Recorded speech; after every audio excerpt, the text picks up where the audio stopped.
মা বাবা HIV positive, তার জেরেই এবার তাদের দ্বিতীয় শ্রেণীর সন্তানকে স্কুলে ঢুকতে বাধা দেওয়ার অভিযোগ উঠল গ্রামের বাসিন্দা স্কুল কর্তৃপক্ষের বিরুদ্ধে।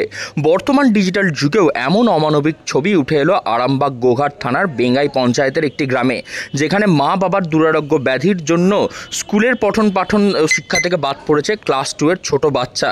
প্রায় 1 মাস আগে ওই গ্রামেরই এক ব্যক্তির এইচআইভি পজিটিভ রোগ ধরা পড়ে, তার স্ত্রীও ওই রোগে আক্রান্ত। সেই কথা জানাজানি হতেই তাদের উপরে গ্রামের সামাজিক নির্যাতনের অভিযোগ ওঠে। তাদের পরিবারের এক 7 বছরের শিশুকে প্রায় 1 মাস ধরে স্থানীয় প্রাথমিক স্কুলে ঢুকতে দেওয়া হচ্ছে না বলে অভিযোগ তোলে পরিবারের লোকেরা। স্কুলে গেলেই ওই ছাত্রকে গেট থেকে ফিরিয়ে দেওয়া হয়েছে বলে অভিযোগ স্কুলের শিক্ষকদের বিরুদ্ধে।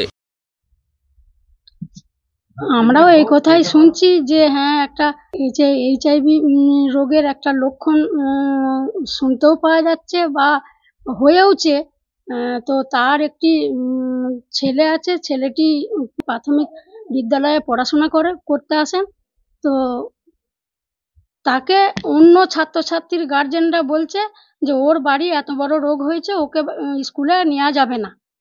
দিদিমণিকে বলছে, দিদিমণি এখন সে বলেনি যে না আমার স্কুলের ছাত্রকে নিতে পারবো না, সে বলেনি। সে বলছে যে আপনারা একটা আমাকে অভিযোগ দিন, আমি সেই ইয়েতে আমি তাকে মানা করতে পারবো, তার আগে আমি পারবো না।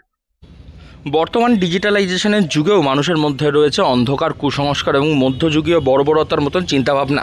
সেই কারণেই গ্রামের এক দম্পতি তাদের এইচআইভি পজিটিভ ধরা পড়ায় তাদের প্রকোপ এসে পড়েছে তাদের ছোট্ট 7 বছরের সন্তানের উপরে।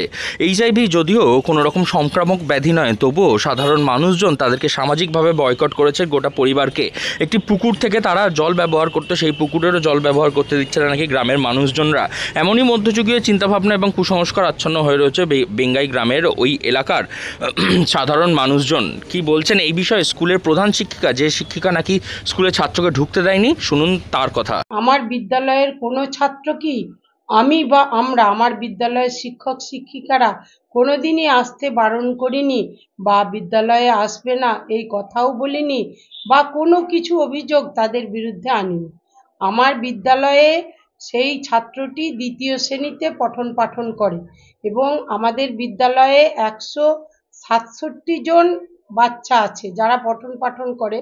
তাদের অভিভাবক অভিভাবিকারা আমার কাছে লিখিতভাবে অভিযোগ জানিয়েছেন যে যদি ওই বাচ্চাটিকে আমি স্কুলে আসতে দিই তাহলে তাদের বাচ্চারা কিন্তু বিদ্যালয়ে আসবে না, পঠন পাঠনে অংশগ্রহণ করবে না এবং স্কুল থেকে তারা টিসি ট্রান্সফার নিয়ে অন্য স্কুলে ভর্তি হবে।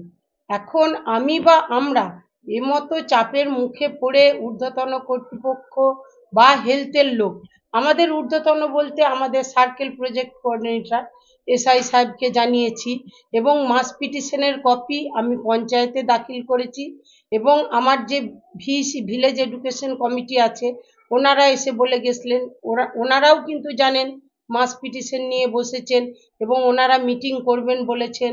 হেলথকে জানিয়েছি যাতে একটু বড় করে মিটিং করে এবং সকল জনগণকে এই বিষয়ে যে এটা সংক্রামক ব্যাধি নয় বা এইটা সবাইকে জনে জনে বলা চলবে না বা এটাকে একটু রাখতে হবে, এই বিষয়টাকে একটু ভেতরে রাখতে হবে, এইটা করার জন্যই কিন্তু আমরা আবেদন করেছি ঊর্ধ্বতন কর্তৃপক্ষ।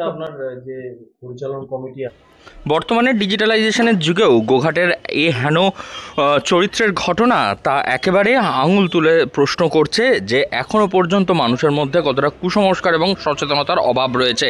সেই কারণেই একেবারে স্কুলের পড়াশোনা থেকে বাদ পড়েছে ক্লাস 2 এর এক স্কুল পড়ুয়া। হুগলি থেকে রাহি হালদার, লোকাল 18 বাংলা।